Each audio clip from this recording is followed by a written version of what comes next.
Alright everyone, so we have a keep, a sort of sketchy keep on the draw, right? There are a lot of draws that just crush us, but with a good 3, 4, 5 curve and 6 1 or 2 drops in our deck, we could get there. Bam.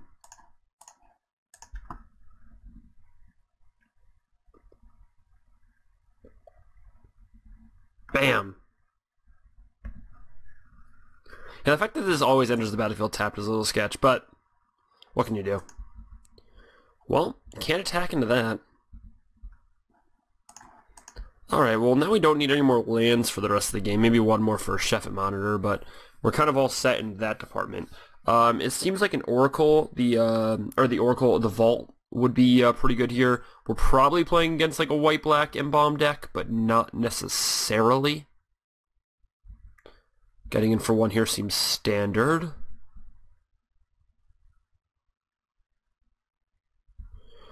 Ooh, okay. That's an interesting one. I really like that draw, by the way. That is a great draw. Just being able to go like Giant Spider into Colosspeed. Colosspeed is huge. 5/5s are big. They're really, really, really big. And in a format with a bunch of like 1/3s, 2/1s, 2/2s, a 3/4 for 4 mana, a 5/5 just does work. I mean, like, one of the best 5 drops in red is that 4/4 5 drop. Yeah, they can exert to give everything +1/+1, but it is a 4/4, so you know, by itself you can still attack through it. So yeah, so I'm a big fan of the big creatures in the set so far. All right, I'm just gonna get it in with Wasteland Scorpion. Look, if they have like this plus a trick and then their plan is to embalm this, that's like totally fine. Alright, I'm going to play Giant Spider. Fortunately, I'm not dying to Dusk and Dawn, so that's good. That's like something I'm kind of always afraid of when our opponent plays like this combination of things. I'm like, Dusk to Dawn? Maybe. Oh, even Mind Sensor. Okay.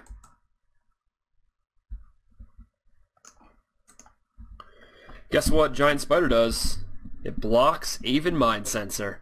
So our boards are not at parity at all. Like, I am way ahead on board here just because of this Scorpion. Like, my Spider beats their Mind Sensor, my Scorpion beats their Anointer Priest. They can block Scorpion with Mind Sensor, that's fine, but then I have 2 creatures to their 1.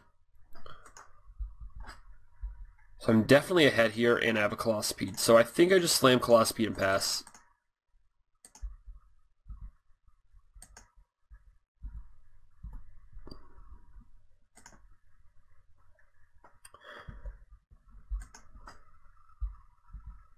Alright. That's fine. I have another one where that came from.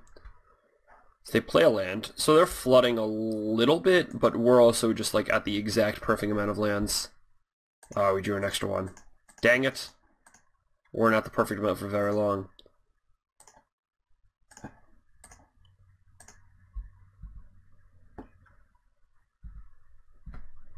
Alright, so next turn we're going to get in with everything, because we can bring something back and then maybe also play a Quarry Hauler.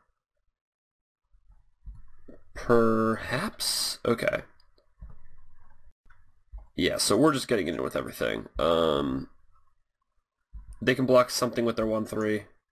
That's fine. Sorry if the fan on my computer is very loud today, which it is. I'm trying to run some movie simulation stuff in the background here. The purposes for that are basically just that I need to get everything done today. So again, I'm sorry if it's a little louder than normal.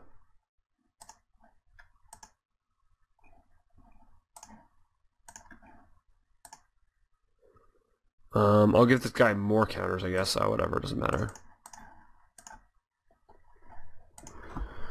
Alright, now if they don't have anything at the end of turn here, which I imagine they don't, this should kind of be game. Like, yes, they can keep blocking 2/1s with Anointer Priest, but that's only going to go so far. So, that is how you run over them with a sick curve. We missed 2. We did not have a 2-drop, and we still just out-curved them, so that might just be the plan. Like, if we had Doom Dissenter in that role, we probably would have been good. If we had Initiate's Companion, it would have been awesome. So, We're going to see what we can do here. I think we're just going to keep it. Oracle's Vault seems fine in the matchup. This is running back. That is the power of Dread Wanderer, by the way. Just being able to chump attack, get in those 2 extra points, or 4 extra points of damage from attacking with the 2 Dread Wanderers and making him block the Dread Wanderer to try to kill it, and then being able to bring it back. I mean, it really just got in, like, what? Dread Wanderer got in, like, 6 points of damage that game. It got in 2 on turn 2, and then for that last attack. So, Dread Wanderer really did some work. We did have 2 of them, but even one of them would have gotten in that many points, so definitely a fan of the card, at least in that spot. It also blocks, right? Like, you can also just block with it and bring it back. Even though that's not its best role, because it comes into play tapped, it still can be used in that role. So, this is actually an interesting keep. And I think it... Because I don't want to have to draw... Yeah, this is a mulligan. I don't want to have to wait till turn 3 on the draw again. Yeah, this is a mulligan. Alright, and this is a keep. Top. Yeah, this is a much better hand. Fanbear. Yeah, I'm a big fan of that card.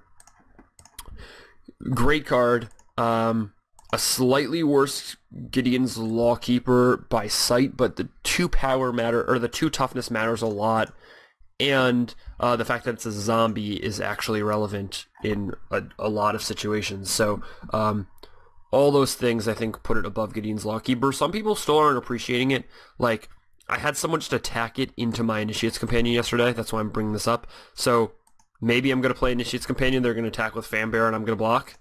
Because I am very happy to make that trade, you know? So, after this Initiate's Companion, we're going to get Wasteland Scorpion, Hooded Brawler out on the battlefield here. Our opponent is inherently down cards being on the play and playing a 1 and 2 drop. That being said, Fanbearer is huge on the battlefield. Anointed Priest isn't doing a ton against us because we have Wasteland Scorpions and Core Hollies and Hooded Brawlers, like things that deal with it. It does make Initiate's Companion awkward, but I just get to attack with Initiate's Companion this turn. Like, I don't care about taking this 1 here. And also, them gaining life off tokens is, like, not huge. Right, so I wonder what they're going to do here.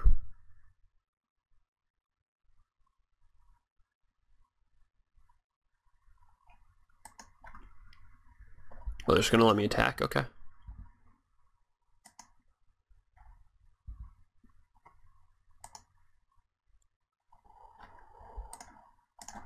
I will just untap itself. So I think I want to play Defiant Great Maul, setting up for a Core Hauler. No. Do I?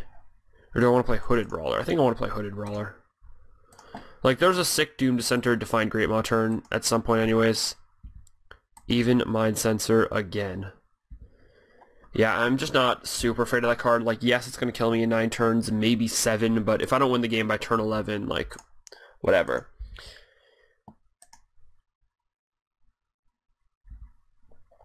Right, I should be winning the game by the time that this becomes incredibly relevant. Baleful Amonkhet.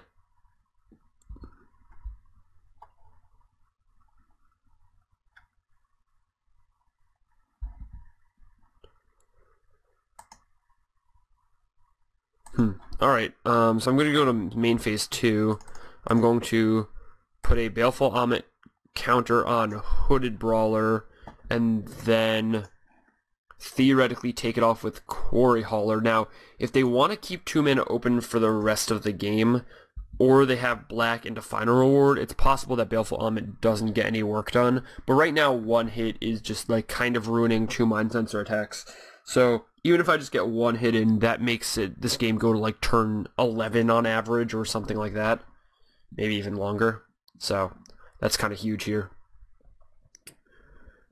The thing is even if they're playing to like, okay, even if they're playing to play a creature and like somehow block this guy, you know, your creature's still gonna die the vast majority of the time. So the fact that I'm gaining life, making this Aven Mind Sensor way harder to kill me, right? Just increasing my chances that I draw to one of my outs to Aven Mind Sensor. Like, I don't know. Alright, Quarry Hauler, get in there. It's just a huge body, by the way, on this board as well. Oh, I want to remove a counter. For sure remove the counter. If we draw a land next turn, we're in very good shape. We get to go Doom to center, Defiant Great Maw. We get to add 6 power to the board on turn 5. Or on 5 lands, which would be excellent. Can't point that out enough.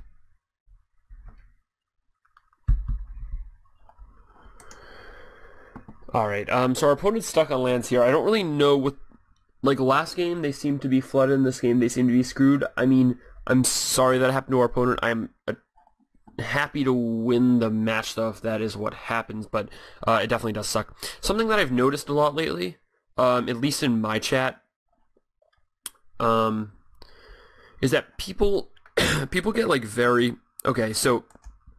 SeemsGoodMagic, you guys only see me once a week for Magic, or once a week for a play, and twice a week for other stuff. And the once a week that you see me, I hope I don't come off salty when I lose. I think I come off like fairly even-keeled on stream, though. And that's kind of what I'm trying to do. Like, coming from a poker background, everyone loses. Everyone goes through downswings. Like, getting mana screwed and unlucky and opening pools without bombs, like, that happens to everyone. So you really just have to do your best to try to squeak out wins when you get a little unlucky, and then also on the flip side, do your best to take advantage of great opportunities when they present themselves, right? When you open the 2 mythic sealed pool, or the 2 mythic and a bomb rare sealed pool, you gotta win your games, you know? You just gotta take advantage of those spots. So that's kind of the spot that I come from.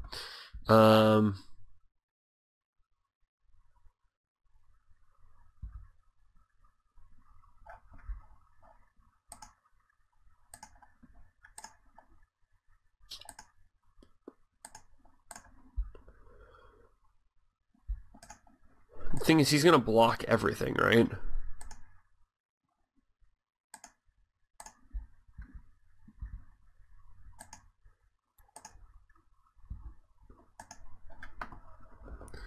Yeah, he's gonna block everything, or at least try to.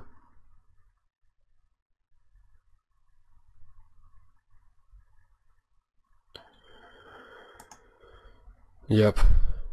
He's basically fogging me for 2 turns, but if I can build my board big enough, it shouldn't matter. And like, for him to add to his board, he has to not... Basically, for him to add to his board, he has to take a turn off Fanbearer Ring in order to add this back again, unless he draws a land, so that's kind of good for me. That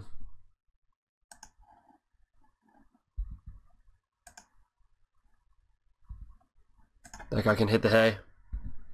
Alright, I mean, look, we're in a good spot to race, even though we're down in the race initially. Again, like, this Aven mindset, we're just going to take way too long to kill us. I do like the art here. But yeah, it's going to take way too long to kill us. We have a ton of power, even though we had to exert this last turn to get him to double block. I was worried that if I attacked with Quarry, he would hold off on the Duelist, and then he would get 2 more turns of fog out of it. So I needed to exert this to kind of force his hand there. If he doesn't have a land here, and he plays the Duelist, then he's just going to get all of these things at him. Okay, so at least now he can play the Duelist and still tap down the Lifelinker. I believe he played... Did he play a black land last game, or was it just the Black Monument? Something like that, okay.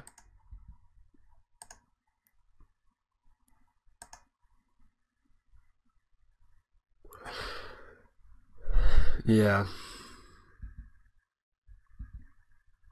I'd like to draw like a spider here or something. Another Dread Wanderer. That's actually not bad. Alright, so he's going to tap down my Baleful Amonkhet for sure.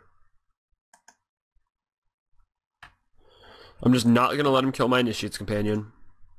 If he doesn't tap down, what can he have? That's kind of something we have to think, but I'm convinced he's just tapping this down. They have not blocked this with 2 things, which is a little weird. I think I might be getting +1/+1. So that means Quarry Hauler and Baleful Amonkhet are going to die, but so is his board. And I'm going to Dread Wanderer, Wasteland Scorpion, and now I'm assuredly ahead. So again, I mean, they do have 5 mana available now, so there are 6 mana available. Wow, so they can definitely make a comeback here, and they've definitely held me off for a very long time, which is Anointer's Priest, Fanbearer, and True Heart Duelist. So the fact that they still have a 17-14 lead in this game is pretty remarkable on turn 8, considering they just hit lands 5 and 6 and lands of different colors. So they can definitely make a comeback here. That's going to be a card that makes it easier to do so, but in order to kill me with that card, they're going to have to start attacking.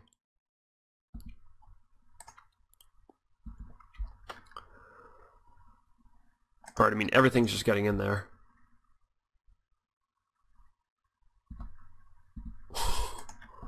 Literally everything. Just get in there. That's fine.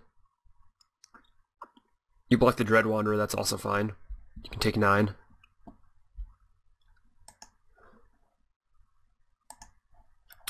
I guess I'll untap to find Great Maw, maybe?